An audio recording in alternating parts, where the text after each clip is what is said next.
একটা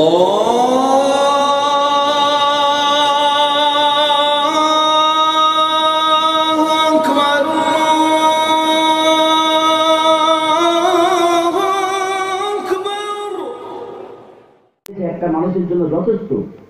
তারপরেও আজকে যদি সে আপনার আমার মাঝে দাঁড়িয়ে কলকাতায় ডেকে থাকে, সে যদি সমাবেশ করে থাকে, এটা জানবেন এটা আপনার মতন আমার মতন যারা তাদেরকে ভালোবাসে, তাকে ভালোবাসে সেই ছেলেগুলোই আজকে তাকে এই জায়গায় দাঁড় করিয়েছে। কেন? লক্ষ যুবক তার পিছনে আছে। ভাইজান আপনি এগিয়ে চলেন, আমরা আপনার সাথে আছি। বহু লোক একটা কথা বলছে, হুজুরদের মধ্যে নিজেদের মধ্যেই মিল নাই, আমরা তাদের পাশে গিয়ে কি করব? মিল নাই কথাটা ভুল, মিল আছে। কাজ একটা করতে গেলে যদি একটা কাজের পিছনে চারটে মাথা মারে, সেই কাজটা তাড়াতাড়ি হবে না দেরি হবে? একটুখানি বলেন।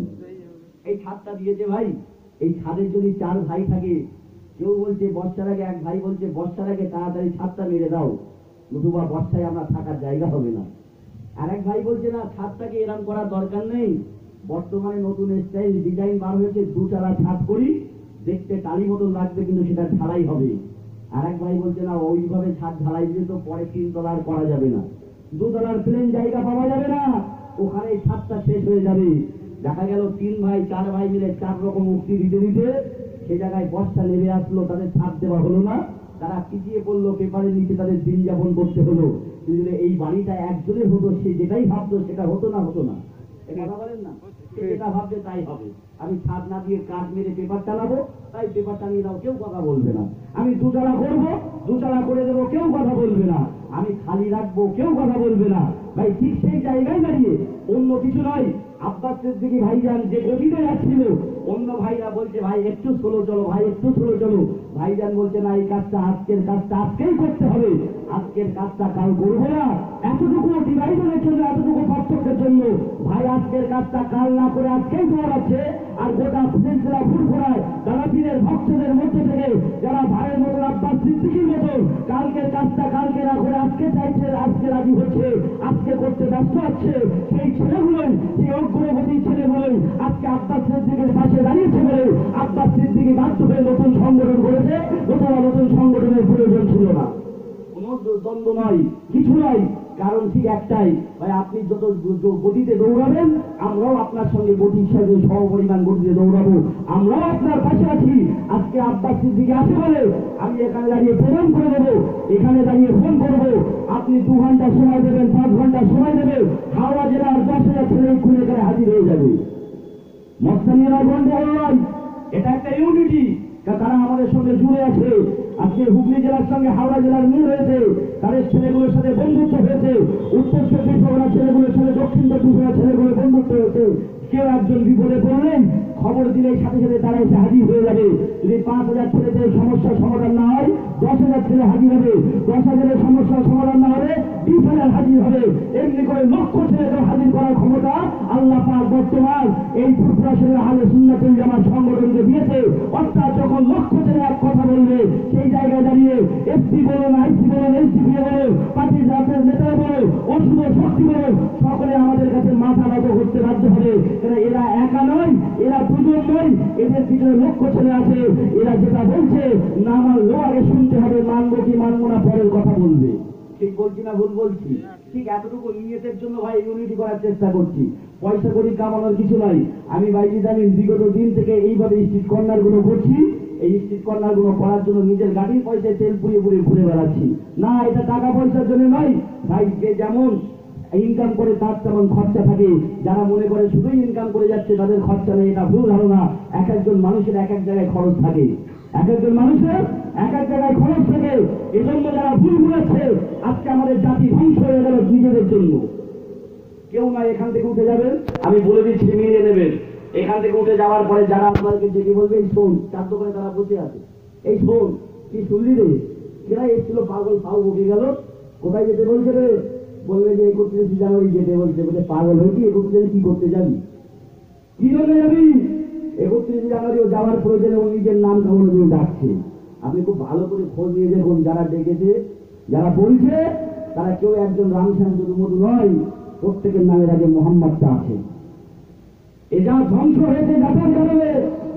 আজকে আমরা হিন্দু সম্প্রদায়কে দোষ দিচ্ছি, আমরা খ্রিস্টানকে দোষ দিচ্ছি, ইহুদিকে দোষ দিচ্ছি, নাসারাকে দোষ দিচ্ছি, তারা কখনোই আমাদের ক্ষতি করতে পারতো না।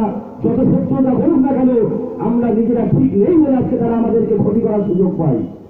উদাহরণ দিয়ে বলতে গেলে দেখতে পাওয়া যায়, দুটো গাছ পাশাপাশি জেনে রেখে দেবে, তার মধ্যে বাংলার জমিনে দাদা পীরের সিলসিলাটাকে যারা পেয়েছে, তারা সঠিকভাবে রসুলের সুন্নাতি মতটাকে পেয়েছে, এবং এরা নিঃসন্দেহে এই মতের উপরে থাকতে পারলে আল্লাহ রহমতের জান্নাতি হতে পারবে, সেটা বলা যাবে না। সুবহানাল্লাহ।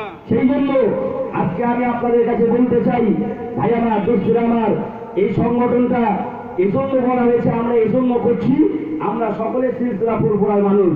কিন্তু ভাই একটা বার উদাহরণ দেওয়ার জন্য বলি, যারা এই ঠান্ডার সময় সিয়াচেনে -40°C যেখানে পানি জমে বরফ হয়ে যায়, পানি খেতে গেলে আগুনে গরম করে পানি খেতে হয়, এই জায়গায় দাঁড়িয়ে যারা গার্ড দিচ্ছে, এরাও তো ভারতবাসী নাকি গো? কথা বলেন, এরাও ভারতীয়। আমরা এখানে বসে কথা বলছি, মিটিং করছি, খাচ্ছি, ঘুমাচ্ছি, আমরাও ভারতীয়। কিন্তু এদের দায়িত্ব হলো আমাদের মতন ভারতীয়দের উপরে যেন আঘাত না আসে, অন্য দেশের তরফ থেকে যেন আঘাত না আসে, সেজন্য তারা সেখানে বসে আজকে গার্ড দিচ্ছে। আমি আপনাদের কাছে বলতে চাই, এই সংগঠন, আমি সংক্ষেপে বলছি এই জায়গাটাই, যে আজকে আমরা সংগঠন করেছি ভাই, অন্য কোনো উদ্দেশ্য নাই। যারা বুঝাচ্ছে ভুল বুঝাচ্ছে, কারণ বিরোধী কখনো ভালো কথা বলতে পারে না, বিরোধী বিরোধী করে যাবে। বিরোধীরা কখনো ভালো কথা বলতে পারে না, তারা বিরোধীরাই করবে, যে কাজ করি না কেন তার মধ্যে থেকে খারাপ পরিবার করবে। ভাই আজকে এই জন্য বলতে চাই, আজকে ফুরফুরা শরীফের মধ্যে থেকে যারা ফুরফুরা শরীফ আহলে সুন্নাতুল জামাত এই সংগঠনের মধ্যে ছেলেগুলো যোগ দিয়েছে, এক সময় কথা উঠেছিল যে নবী সেনা বলে কথা হচ্ছে, অনেক অনেক বিরোধীমূলক কথা বলেছে। না, এই ছেলেগুলো কেন সংগঠনে যোগ দেওয়ার পরে এদেরকে বলা হলো ফুরফুরা শরীফ আহলে সুন্নাতুল জামাত।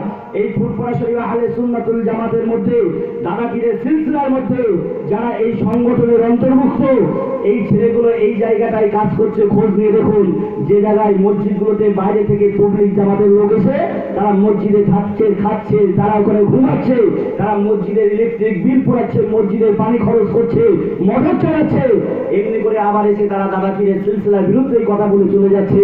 আপনি চলে যান যেখানে আমাদের সংগঠনের ছেলে আছে, সেখানে মারামারি নয়, অন্তত পক্ষে এতটুকু প্রশ্ন তাদের কাছে করবে, ভাই আপনারা দিন দুনিয়ার প্রচার করতে এসেছেন, কিন্তু যেভাবে মসজিদে থাকছেন, খাচ্ছেন, এটা শরীয়তে জায়েজ না না জায়েজ? এই প্রশ্ন তারা করবে কেন? তারা জানে সিলসিলা ফুরফুরা শরীফের সকল মানুষ একই সঙ্গে প্রতিবাদ করতে পারবে না। যেমন আমরা সকল ভারতীয় একই সঙ্গে বর্ডারে গিয়ে দাঁড়াতে পারবো না, ওখানে দাঁড়ানোর জন্য আলাদা বাহিনী আছে। যেমন সিলসিলা ফুরফুরার মধ্যে ফুরফুরা শরীফ আহলে সুন্নাতুল জামাতের সংগঠনে ছেলেগুলোকে আল্লাহ এভাবে হেদায়েত করেছে, তারা দাদা পীরকে এমন ভাবে ভালোবেসেছে, তারা কিছু না করলেও ওই মসজিদে থাকা খাওয়া হারাম কাজের সঙ্গী যারা পেয়েছে তাদের বিরুদ্ধে কথাটুকু বলছে যে ভাই এমনি ভাবে থাকা যাবে না, যদি কোরআন হাদিসে কোথাও থেকে থাকে প্রমাণ দিন, প্রমাণ দিলে থাকতে দেবো, যদি কোরআন হাদিসে না থাকে থাকতে দেবো না। এই কাজটা যদি করে থাকে ভাই ঠিক করছে না ভুল করছে? এ কথা বলেন না, মুখে দাদা হুজুর করছে, মুখে দাদা হুজুরের নাম করব, কিন্তু দাদা হুজুরের বাগান যারা কাটতে আসছে তাদের বিরুদ্ধে প্রতিবাদ করার দরকার আছে না নাই? প্রতিবাদ করার দরকার আছে। তাহলে এই সংগঠনের ছেলেগুলো যদি এখানে প্রতিবাদ করে, অসুবিধাটা কোথায়? আজকে অনেক মসজিদে আছে যে জায়গাটাতে বাইরের বক্তাগুলোকে নিয়ে আসছে, ছেলেরা জানে না এ ওয়াহাবিদের বক্তা না এই আহলে হাদিসের বক্তা, ছেলেগুলো জানে না এই বক্তারা সিলসিলার বক্তা না তাবলীগের বক্তা। এসে আম জনসাধারণের সম্মুখে এসে বলে গেল, বর্তমানে যারা দাঁড়িয়ে দাঁড়িয়ে সালাম কিয়াম করে, এই সালাম কিয়াম করলে সব তো দূরের কথা বরঞ্চ বলা হবে বেদাতি কাজ করার জন্য এরা জাহান্নামে যাবে। ওইখানটায় যদি খোলার বছর যদি আমাদের ফুরফুরা শরীফ আহলে সুন্নাতুল জামাতের সংগঠনের একটা ছেলে থাকে, তার মধ্যে আল্লাহ এমন ইমানি জোশ দিয়েছে, ওই ছেলেটা উঠে দাঁড়িয়ে বলবে মাওলানা সাহেব এটা সিলসিলা ফুরফুরার বাগান, এখানে দাঁড়িয়ে কিয়ামের বিরুদ্ধে কথা বলা যাবে না। যদি কথা বলতে হয় আগে দলিলটাকে পেশ করতে হবে, তারপরে কিয়ামের বিরুদ্ধে কথা বলতে হবে। কেন দাদা হুজুর যখন কিয়াম করা শিখিয়ে গিয়েছে, আমরা আর কিছু জানতে চাই না, আমরা মৃত্যুর আগ পর্যন্ত নবীর উপরে দাঁড়িয়ে কিয়াম করে যাব, যেটার ওসিলায় আল্লাহ আমাদেরকে রহমতের জান্নাতটা দিয়ে দেবে। এটা ছেড়ে বলা যাবে না। সুবহানাল্লাহ। আজকে যদি এমনি ভাবে এই ছেলেগুলো আজকে যারা পীরের সিলসিলার বাঁচানোর স্বার্থে যারা সিলসিলার গোড়াগাড়া চিন্তা করছে, সিলসিলার বিরোধী করার চেষ্টা করছে, তাদের সাথে যদি বিরোধী করে, তাদের যদি বিরুদ্ধে প্রতিবাদ করে, তাহলে এই সংগঠনটি কি খারাপ কাজ করছে ভাই? আজকে এই কাজগুলো করার সাথে দেখা ইমানি দায়িত্বের কাজ, তারপরেও যখন লক্ষ্য ছেলে এক জায়গায় হয়েছে, কিছু দুস্থ মানুষ, গরিব মানুষ, যাদের পাশে যতটুকু ক্ষমতা, যতটুকু দাঁড়ানো যায় আমরা তাদের পাশে দাঁড়াচ্ছি। ভাই একটু হলেও মানুষের, একটা গরিব মানুষের উপকার হচ্ছে। ঠান্ডার সময় হাজার হাজার কম্বল বিতরণ হয়েছে, যারা স্টেশনে পড়েছিল, যারা এদিক ওদিকে উলিতে গলিতে পড়েছিল, যারা পাগল, যাদের কোনো বাড়ি নাই, ঘর নাই, যাদের আত্মীয় প্রয়োজন নাই, ঠান্ডার সময় রাস্তার ধারে ফুটপাতে শুয়ে থাকে, গায়ের উপরে একটা কম্বল জোরে না, সেই ছেলেগুলোর গায়ে, সেই পাগলগুলোর গায়ে, সেই ভবঘুরেগুলোর গায়ে যখন কম্বল চাপিয়ে দেওয়া হয়েছে, এই কাজগুলো দুনিয়ার মানুষ খুশি হোক না হোক, আমার আল্লাহ খুশি হবে না? হবে না? তাহলে আজকে যখন এই কাজগুলো করা হচ্ছে, ভাই ভালোগুলোকে দেখার চেষ্টা করো। ইমামে আজম আবু হানিফা বলেছিলেন যে আমি যেখান থেকে ভালো পাই সেখান থেকে নেবার চেষ্টা করি, কেন আমি জীবনে বিড়ালের কাছ থেকে লজ্জা নিবারণটা শিখেছি। কেন? বিড়াল যেখানে পায়খানা করে, প্রস্রাব করে, সেখানে শুধু পায়খানা প্রস্রাব করেই চলে যায় না, ও হাঁটা দিয়ে মাটিগুলোকে টেনে টেনে ঢেকে দিয়ে তারপরে যায়। তবে বিড়ালের কাছ থেকে লজ্জা নিবারণ করাটা আমি শিখেছি। আমি কুকুরের কাছ থেকে প্রভুভক্ত কিভাবে হতে হয় সেটাও আমি শিখেছি। কেন, যে কুকুর একটা বিস্কুট খাওয়ালে সে অন্তত আপনাকে কোনোদিন ভুলবে না, আপনি এসে দাঁড়ালেই আপনার পাশে দাঁড়িয়ে লেজ নাড়া শুরু করে দেবে। আমি কুকুরের কাছ থেকে শিক্ষা নিয়েছি। এনার মতন একজন ইমাম যদি কুকুর বিড়ালের কাছ থেকে শিক্ষা নিতে পারে, আর সেটাকে যদি খেতাবের উপরে উক্তি করে রেখে দিতে পারে, তাহলে আজকে যারা বিরোধী করছে, যদি আমাদের দ্বারাই, সংগঠনের দ্বারাই কিছু গরিব দুস্থ মানুষের উপকার হয়, যদি নিপীড়িত মানুষের পাশে যদি আমরা দাঁড়াতে পারি, তাদের জন্য যদি প্রতিবাদ করতে পারি, তাহলে অসুবিধার কোন জায়গায় আছে? আব্বাস সিদ্দিকী কি করেছে? ইমানি ক্ষতি করেছে না। আব্বাস সিদ্দিকী গলা কেটে নিয়েছে।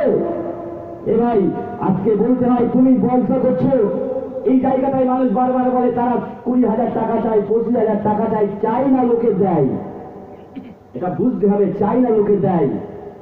কেননা তুমি যেমন তৈরি হবে তেমন তোমার ভিজিটটা মানুষ দিচ্ছে। এটা ভালোবাসা, এটা অত্যাচার নয়।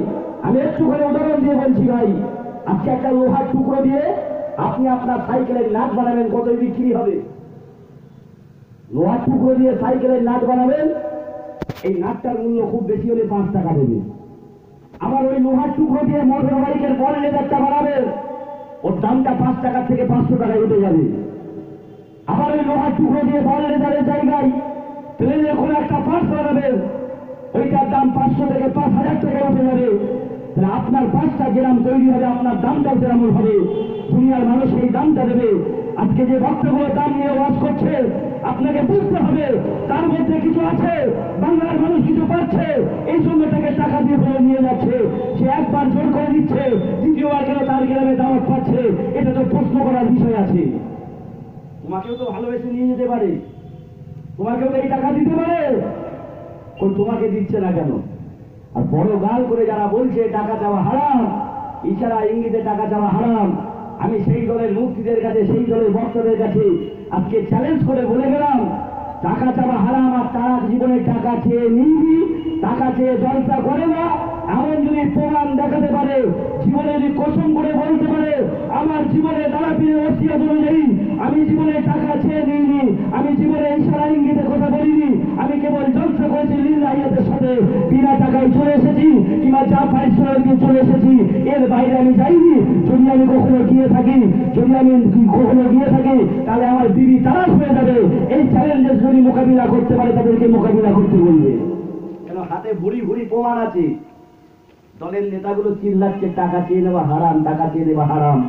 হারাম হালাল পরের কথা, তুমি যে বিষয় নিয়ে আন্দোলন করছো, তোমার পিছনের নেতাগুলো, তোমার পিছনের কর্মীগুলো যদি সেই কাজের কাজই হয়, তাহলে তোমার মুখটা ঠিক থাকবে? তুমি বলছো টাকা চেয়ে নেওয়া হারাম, তোমার দলেরই বক্তা টাকা ছাড়া কন্ট্যাক্ট করে না। লোকালে যেখানে যাচ্ছে 200 টাকায় মাথা পেতে দিচ্ছে, ফোন করে বলবেন ভাই ডায়মন্ড হারবারে আসতে হবে, শুধু তেলের টাকাটা দেবো আর আপনাকে 200 টাকা দেবো। আগে বলবে আমার ভাইয়ের সাথে কথা বলেন, ভাই যেটা বলবে সেটা হবে, আমি কথা বলতে পারবো। আপন জায়গায় থাক, সবাই ভালো বর্তমানে। ভাই আমি আপনাদের কাছে বলতে চাই, বর্তমান সময়ে আমাদের বোঝার বিষয় আছে, জানার বিষয় আছে।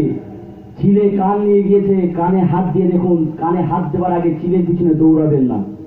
আমরা মুসলমান, ইমানি দায়িত্ব আমাদের আছে, আল্লাহর ভয় কিঞ্চিত আছে। তুমি কিতাব পড়তে পারো, আমরাও কিছু বলেছি।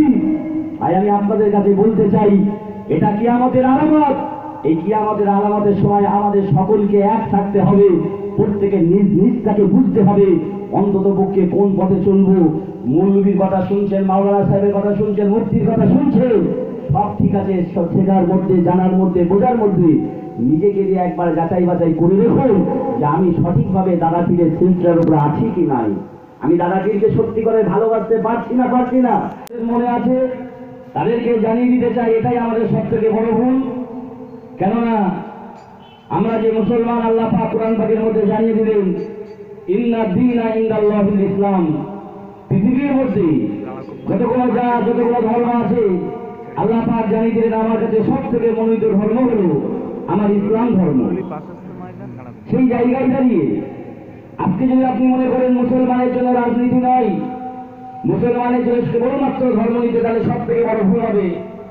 কেননা জেনে রেখে দেবেন পৃথিবীর জমিন আল্লাহ পাক যাকে গোটা মানব জাতির জন্য নেতা করে পাঠিয়েছিলেন তিনি অন্য কেউ নয়, তিনি আপনার আমার নেতা নবী মুহাম্মদ রাসূলুল্লাহ সাল্লাল্লাহু আলাইহি সাল্লামকে আল্লাহ পাক গোটা পৃথিবীর মানব জাতির জন্য নেতা করে পাঠিয়েছিলেন। যাকে নেতা করে পাঠালেন ইনি কেবলমাত্র ধর্ম শিক্ষা দেননি, ইনি এমনি করে সমাজনীতি শিখিয়েছে, ইনি রাজনীতি শিখিয়েছে, ইনি অর্থনীতি শিখিয়েছে। এমনি করে মানুষের চলা থেকে শুরু থেকে শেষ পর্যন্ত কিভাবে চলতে হবে এই শিক্ষাটা আমার রাসূলুল্লাহ গোটা মানব জাতির কাছে কিয়ামত পর্যন্ত রেখে দিয়ে গিয়েছে। সুবহানাল্লাহ। তাহলে আজকে বর্তমান সময়ে আমরা লক্ষ্য করে দেখতে পাই যে এমনি করে আজকে যারা দেশ চালাচ্ছে, যারা রাজ্য চালাচ্ছে, এই মৌলবী সাহেবদের আমাদের ইচ্ছা নাই আমরা রাজনীতি করব। কিন্তু আমরা যখন স্বাধীন ভারতের নাগরিক, আমাদের মধ্যে আমাদের ভোটটাকে যখন আমাদের দরওয়াজায় চেতে আসা হয়, আমরা আমাদের মূল্যবান ভোটের মাধ্যমে যখন তাদের গতিটা পাইয়ে দিই, তাহলে এই স্বাধীন ভারতবর্ষের গণতান্ত্রিক দেশে আমাদের অধিকার আছে না নাই? কথা বলেন না, অধিকার আছে না নাই? তাহলে সেই অধিকার যখন থাকে তাহলে আজকে লক্ষ্য করে দেখতে হবে কিছু কিছু প্রশ্ন নিজেদের মনের মধ্যে জাগানোর প্রয়োজন আছে। যেমনটি করে আপনি লক্ষ্য করে দেখেছেন বাংলার জমিনে কিছু শান্তি থাকলেও অন্যান্য রাজ্যগুলোতে লক্ষ্য করে দেখা যায় যে মুসলমানের উপরে যে অত্যাচার চলছে, এমনি করে আশরাফুলকে হত্যা করা হলো, এমনি করে জুনাইদকে মারা হলো, বোন আসিফাকে ধর্ষণ করা হলো, এমনি করে আশরাফুলকে হত্যা করলো ভিডিওর মাধ্যমে, সেটা পরিপূর্ণ রেকর্ড হওয়ার পরেও আজকে সেই শম্ভুলাল জেলের মধ্যে থাকলেও আদালত তাকে সাজা ঘোষণা শোনাতে পারছে না। তার কারণ কি? কেননা সে একজন মুসলমান রয়েছে। এজন্য কেন্দ্রীয় সরকার থেকে যোগী আদিত্যনাথের তরফ থেকে তার উপরে ইনস্ট্রাকশন দেওয়া আছে, না শম্ভুলাল ভালো কাজ করেছে, কেন সে মুসলমান মেরেছে। মুসলমান তাদের কাছে মানুষ নয়, মুসলমানের থেকে, মানুষের থেকে তাদের কাছে আজকে বর্তমানে গরুর দাম বেশি আছে। ঠিক বলছি না ভুল বলছি? আজকে মুসলমানের জন্য নয়, আজকে এমনি করে আদিবাসী দলিত তারাও তাদের কাছে মানুষ বলে গণ্য নয়। আজকে উত্তর 24 পরগনায়, আজকে বাংলার জমিনে আমরা কিঞ্চিৎ শান্তি উপভোগ করতে পারলে একটা উত্তরপ্রদেশের দিকে লক্ষ্য করে দেখুন, ওই জায়গাটায় মানুষ কিভাবে হসপিটালে যাবে, হসপিটাল থেকে যারা মারা যায় তাদের লাশগুলোকে কিভাবে ঘরে পৌঁছে দেওয়া হবে, এই জায়গায় তাদের খেয়াল নাই। বাচ্চাগুলো অক্সিজেনের অভাবে মারা গেল, সে জায়গায় তাদের খেয়াল নাই। কোথায় রাস্তায় পথ চলছে গরুগুলো, রাস্তায় আবর্জনা খেতে খেতে তারা অসুস্থ হয়ে পড়ছে, সেই রাস্তার ধার থেকে তাদের হসপিটালে নিয়ে যাওয়ার জন্য উত্তরপ্রদেশে গরুর জন্য অ্যাম্বুলেন্স ব্যবহার করা হয়েছে। আর সেই অ্যাম্বুলেন্সটা উদ্বোধন করতে ওই উত্তরপ্রদেশের মুখ্যমন্ত্রী হাজির হয়ে যায়।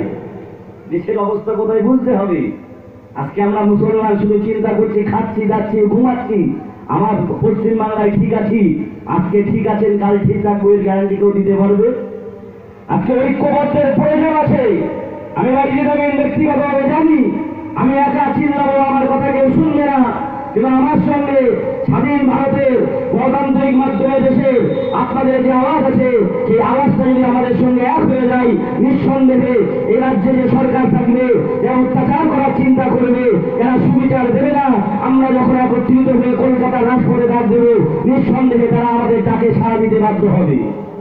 কোন রাজনৈতিক নেতা যদি মনে করে এই প্রশাসন আহলে সুন্নাত ওয়াল জামাত সংগঠনটি তারা আমাদের বিরোধিতা করার জন্য তৈরি হয়েছে, তাহলে ভুল করছে। কোন রাজনৈতিক দল যদি মনে করে ফুরফুরা শরীফ আহলে সুন্নাত ওয়াল জামাত সংগঠন এই আব্বাস সিদ্দিকী দল করেছে পার্টি নেতাদের কাছ থেকে ফায়দা নেওয়ার জন্য, তাহলে সেটা ভুল করবে। আমাদের দাবি একটাই যে আমরা নিপীড়িত, নির্যাতিত, পিছিয়ে পড়া দলিত, আদিবাসী, মুসলিম, এক কথায় যারা অত্যাচারিত, তাদের জন্য সুবিচার দিতে হবে। আমাদের দাবি দাওয়াগুলো মেনে নিয়ে 10টা দাবি যদি আমরা রাখতে পারি, অন্তত পক্ষে 5টা দাবি আমাদের মেনে নিতে হবে। এই যে দাবি করাটা অন্যায় নাকি গো? কিন্তু এখন একটা কথা বলতে গেলে, আমি সংগঠনের নিয়মের কথা বললাম, সংগঠনের দাবি দেওয়ার কথা বললাম, এর মধ্য দিয়ে কলকাতার জমিনে মানুষগুলোকে নিয়ে যেতে গেলে, কলকাতার জমিনে মানুষগুলোকে নিয়ে যাওয়ার আহ্বান জানাতে গেলে বহু প্রশ্নের সম্মুখে আজকে বর্তমানে আমাদের হতে হচ্ছে। আজকে বলে নয়, বিগত দিন থেকে যখন থেকে ফুরফুরা শরীফ আহলে সুন্নাত ওয়াল জামাত সংগঠন, এই সংগঠনটি মানুষের কাছে এসেছে, সেখান থেকে প্রশ্ন এসেছে ফুরফুরা দরবার শরীফে অনেকগুলো সংগঠন থাকার পরেও আব্বাস সিদ্দিকীর আবার নতুন সংগঠন করার প্রয়োজন কেন হলো? ভাই, যারা আমাদের কর্মী আছে তাদের কাছে প্রশ্ন আছে না নাই? তাদের কাছে প্রশ্ন অহরহ আছে যে ফুরফুরার দরবারে অনেকগুলি সংগঠন আছে, তারপরেও কেন আব্বাস সিদ্দিকী সংগঠন করতে গেল? ভাই, খুব ভালো করে বোঝার বিষয় আছে।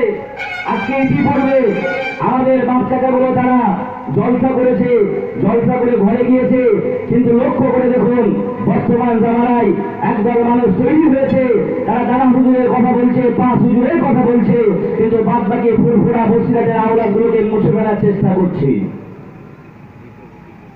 আজকে 24 পরগনায় যদি সমস্যা থাকে, আজকে আপনি এখান থেকে হাওড়া জেলায় চলে যান, ওখানে অল ইন্ডিয়া কোম্পানির খোঁজ পাবেন না। নাম অল ইন্ডিয়া থাকলেও এটা রাজ্যব্যাপী, এমনি করে তার মধ্যে জেলাব্যাপী তারা সীমাবদ্ধ। নামের আগে বহু কিছু দেওয়া যায়, অল ইন্ডিয়া দেওয়া যায়, অল ওয়ার্ল্ড দেওয়া যায়। তো লক্ষ্য করে দেখতে হবে, অল ইন্ডিয়া দিতে গেলে প্রতিটা রাজ্যে একটা করে প্রতিনিধি থাকার দরকার আছে। সেটাও মনে হয় 28 থেকে 32টা রাজ্যে খুঁজে পাওয়া যাবে না, কিন্তু তারপরে অল ইন্ডিয়া নামটা দেওয়া আছে। তাই আজকে হাওড়া জেলাতে চলে যান, ওখানে গেলে আপনি এদের উৎপাত খুঁজে পাবেন না। ওখানে গেলে পীরের আওলাদকে মারার কথা বলবে না, ওখানে গেলে তারা হুজুরের আওলাদদেরকে মুছে ফেলার কথা বলবে না। কিন্তু ওখানে গেলে আপনি শুনতে পাবেন, আপনি যে ফুরফুরা শরীফ করে থাকেন, আপনি যে দাদা হুজুরের সিলসিলাটা করে থাকেন, ওখানে গেলে বলবে এই দাদা হুজুরের সিলসিলা যারা করছে, যারা পীর মুরিদি করছে, এরা জান্নাতে দূরের কথা, এরা জাহান্নামী হয়ে গিয়েছে। এই কথাটি শুনতে পাবেন। কেন? ওই জায়গাটায় নতুন করে আহলে হাদিসের লামাজাবিদের উৎপাত বেড়েছে। এমনি করে বিভিন্ন জায়গায় তবলিগ জামাতের উৎপাদ বেড়েছে, লামাজাবির উৎপাদ বেড়েছে, আহলে হাদিসের উৎপাদ বেড়েছে। আজকে সিলসিলা ফুরফুরার মানুষগুলো যারা সেই জায়গাটায় ছিল, যখন তাদের সংখ্যাটা বেড়ে যাচ্ছে, লক্ষ্য করে দেখা যায় ওই সংখ্যাটা বাড়ার কারণে সেখানকার সিলসিলা ফুরফুরা শরীফের মানুষগুলো আস্তে আস্তে কমজোরি হতে শুরু করেছে। কেন? সংখ্যায় যখন বেশি হয়, যদি বিরোধী পক্ষে 100 জন থাকে আর পক্ষের লোক 10 জন থাকে, মনে ভালোবাসা থাকলেও মুখে ফোটাতে পারে না। এই ঠিক বলছি না ভুল বলছি? মনে ভালোবাসা থাকলেও মুখে ফোটানো যায় না। তাই খুব ভালো করে মাথায় রাখতে হবে। আজকে এরা আপনাদেরকে বোঝাচ্ছে বাংলার জমিনে আমরা মাদ্রাসা করছি, বাংলার জমিনে মসজিদ খাড়া করছি, বাংলার জমিনে শিক্ষাকে মজবুত করেছি। আজকে আমি তাদের কাছে প্রশ্ন করতে চাই, যারা বলছে তারা হুজুরের আওলাদরা মাদ্রাসা করে নাই, তারা হুজুরের আওলাদরা মসজিদ করে নাই, আমি বলবো তারা হুজুরের জামা থেকে এ পর্যন্ত তোমরা কোন মাদ্রাসা থেকে পড়াশোনা শিখেছো? ওই মাদ্রাসাগুলো কাদের ওসিলায় হয়েছিল? ঠিক, ওই মাদ্রাসাগুলো কাদের ওসিলায় হয়েছিল? তুমি আজকে মাদ্রাসা করার কথা রাস্তায় বলে বেড়াচ্ছ, তুমি নবীর ঘর বানিয়েছো, তুমি ভালো করেছো। বাংলাদেশের জমিনে আল্লামা হুজুরের নামে আমিনিয়া নাম দিয়ে 7,000 মসজিদ আছে, আমিনিয়া নাম দিয়ে 3,000 মাদ্রাসা আছে। করে আমরা তো বলতে পারি আর বিদ্যালয় ওখানে গিয়ে এত মাদ্রাসা মসজিদ বানিয়েছে, তাম বাংলার মুসলমান নয়, বাংলাদেশের মুসলমানগুলো আমাদের কাছে ঋণী আছে। এ কথা বলার ক্ষমতা আমাদের নাই, কেননা তারা দিনের কাজ করেছে, তারা আল্লাহর জন্য করেছে, দুনিয়ার মানুষের জন্য করে নাই। অর্থাৎ এর যা কেবলমাত্র আল্লাহ দেবে, দুনিয়ার কোনো মুসলমান তার জায়গা দিতে পারবে না। আপনি কিছু কাজ করেছেন, কিছু মাদ্রাসা বানিয়েছেন, আপনি এসে মাইক নিয়ে বলছেন ফুরফুরা আওলাদরা কি করছে, টাকা নিচ্ছে আর ঘরে গিয়ে শুয়ে পড়ছে। এর কাজ কি হচ্ছে? লাভটা কি হচ্ছে? ফুরফুরা আওলাদ কি করবে? আমার বাপ দাদারা যা করে রেখেছে, আল্লামা হুজুর, দাদা হুজুর যা করে রেখেছে, কিয়ামত পর্যন্ত বাংলার মানুষকে তাদের কাছে ঋণী থাকতে হবে না? হবে না? এবার বলেন না, এই সময় বাংলা জমিনে আজকে বর্তমানে মুসলমান দেখতে পাচ্ছেন। একটা সময় ছিল, যে সময়টা গোটা বাংলা জমিনে পেরাতে ছেড়েছিল, যে সময়টা মানুষের নামে আগে মোহাম্মদ বলতে জানতো না, যে সময় মুসলমান নাম থাকলে মাঠে টুকু করতে জানতো না, যে সময় নামে মুসলমান থাকলে কবর জিয়ারত করতে পারতো না, যে সময় নামে মুসলমান থাকলে কলমাটা সঠিকভাবে পড়তে পারতো না, দরুদ কাকে বলে জানতো না, মুখে দাঁড়িয়ে রাখতে জানতো না, নামে মুসলমান হয়ে বেঈমান হয়ে কবরে যাচ্ছিল, ঈমান হারা হয়ে কবরে যাচ্ছিল। ওই সময় আল্লাহ পাক বড় নিয়ামত করে তারা হুজুরকে, আল্লাহ হুজুরকে এমনি করে তারা এই সঙ্গীগুলোকে এই বাংলার জমিনে পাঠিয়ে দিয়ে লক্ষ লক্ষ মুসলমানগুলোকে যারা বেরাতি পথে পথ হাঁটছিল তাদেরকে সঠিকভাবে রাসূলুল্লাহ সুন্নতি মতটা দেখিয়ে দিয়ে তাদেরকে আজকে জান্নাতি করে দিয়ে গিয়েছে। এটা ছেড়ে বলা যাবে না সুবহানাল্লাহ। এই কথা বাংলার মুসলমান অস্বীকার করতে পারবে না। আজকে সেখানে এত বড় ঋণী হয়ে আছি, তারপরেও দুটো মাথা করে বড় গাল করা যায় না। কারণ এখানে আমার পাশে যারা মাওলানা সাহেব বসে আছে, আমার মুরব্বী বসে আছে, উনি আজকে কালকে সকালবেলা ফজরের নামাজটা পড়বে। দেখবেন ফজরের নামাজ পড়তে যারা মসজিদে যায় ওই সময় খুব বেশি লোক দেখতে পাওয়া যায় না। যে যায় সে তার নিজের মতন যায়, মসজিদে যায়, নামাজ পড়ে চলে আসে। ভাই নামাজ পড়ে আসার পরে যদি বাজারে এসে সে বারবার বলে তোর তো মসজিদে দেখলাম না, এই তুই ফজরের নামাজ পড়িসনি, এই তুই এটা করিসনি, তুই মসজিদে ধারে যাসনি, ফজরের ওয়াক্তে তোর বাড়ির লাইট জ্বলতে দেখলাম না, তার মানে তুই ঘুমিয়েছিলিস। এটার মানে কি বোঝানো যাচ্ছে? আমি যে নামাজ পড়েছি সেটা তোমাকে জানাচ্ছি। এ ঠিক বলছি না ভুল বলছি? আমি যে নামাজ পড়েছি এটা তোমাকে জানাচ্ছি। যে রেখে দেবেন আল্লাহ পাক দুনিয়ার জমিনে আমাদের সকলকে পাঠিয়েছে, এটা হলো একটা পরীক্ষার স্থল, পরীক্ষার রুম। এখানে প্রত্যেকে পরীক্ষা দিতে এসেছি। কারোর ক্ষমতা নাই আমি একজনের খাতা দেখে দেবো, কারোর ক্ষমতা নাই একজনের খাতা দেখে আমি নাম্বার দিয়ে দেবো। এর জায়গাটা কেউ দিতে পারবে না। যে আল্লাহর জন্য করবে তার জায়গা আল্লাহ পাক আমাদের নাই আসরের ময়দানে বুঝিয়ে দেবে, তার জায়গাটা আল্লাহ পাক ভাড়াই মনে করলে দুনিয়াতে বুঝিয়ে দেবে। এর জায়গাটা দুনিয়ার কোনো মানুষ তাকে দিতে পারবে না। তাহলে আজকে কেন মাইকে বলা, বেশি বেশি করে মাইকে কেন বলা? কেন ভাই লজ্জার সঙ্গে বলতে হয়, আজকে আমাদের আলেম ওলামাদের মধ্যে এমন একটা জায়গা এসেছে যে জায়গাটায় লক্ষ্য করলে দেখা যায় দলগতভাবে আমরা নিজের একটু স্বার্থপর হয়ে পড়ছি। আমরা জবানে মুসলিম কমিউনিটির কথা বলছি ঠিকই, কিন্তু আমরা ব্যক্তিগত নিজেদের স্বার্থ সিদ্ধির চেষ্টা করছি। এইদিকে লক্ষ্য না করে আজকে বাংলার মুসলমানের কমিউনিটি যদি এক জায়গায় আনতে পারতাম, তাহলে আজকে বর্তমানে হুগলি চচুড়ায় হুগলি মাদ্রাসা যখন বন্ধ করা হলো, এই রাজ্য সরকার বন্ধ করতে একবার ভাবতো বাংলায় মুসলমানেরা এতটাই সচেতন, এতটাই সজাগ, একটা নবীর ঘরকে বন্ধ করা যাবে না, তারা বন্ধ করার আগে 10 বার ভাবতো। কিন্তু না, এমনি করে একের পর এক মাদ্রাসাগুলোকে বন্ধ করে দেওয়া হচ্ছে। যদি আজকে মুসলমানরা একত্রিত হয়ে রাজ্য সরকারের বিরুদ্ধে আওয়াজ তুলতে পারত, তারা মাদ্রাসা বন্ধ দূরের কথা, মাদ্রাসা যেগুলো খোলা ছিল সেগুলো খুলে দিত, আর যেগুলো অনুমোদন দেওয়ার কথা ছিল তার অর্ধেক হলে অনুমোদন দিয়ে দিত। কিন্তু সময় কোথায় আমাদের? নিজেদের মধ্যে দলাদলি করবো না এই কাজ করবো? দুটো আইপিএস অফিসারকে এক কম্বলে রেখে দেবেন এই ঠান্ডায়, সারা রাত নিশ্চিন্তে ঘুমিয়ে যাবে। দুইজন ইঞ্জিনিয়ারকে এক কম্বলের মধ্যে দেবেন, সারা রাত নিশ্চিন্তে ঘুমিয়ে যাবে। দুইজন ডাক্তারকে এক কম্বলের মধ্যে দেবেন, সারা রাত নিশ্চিন্তে ঘুমিয়ে যাবে। দুটো মৌলভী সাহেবকে এক কম্বলের নিচে দিয়ে দেখে, ঘুমতে দূরের কথা কম্বল ছিঁড়ে ফেলবে। ঠিক বলছি না ভুল বলছি? প্রত্যেকে যা যা যেন দুনিয়ায় চাই, আর মানুষের কাছে বলে বেড়াচ্ছি আমি এই করেছি আমি ওই করেছি। তুমি করেছো যা যা, নবীর ঘর করলে এর যা যা কে দেবে? বলে ফল কে দেবে ভাই? দুনিয়ার কোনো মানুষ দিতে পারবে?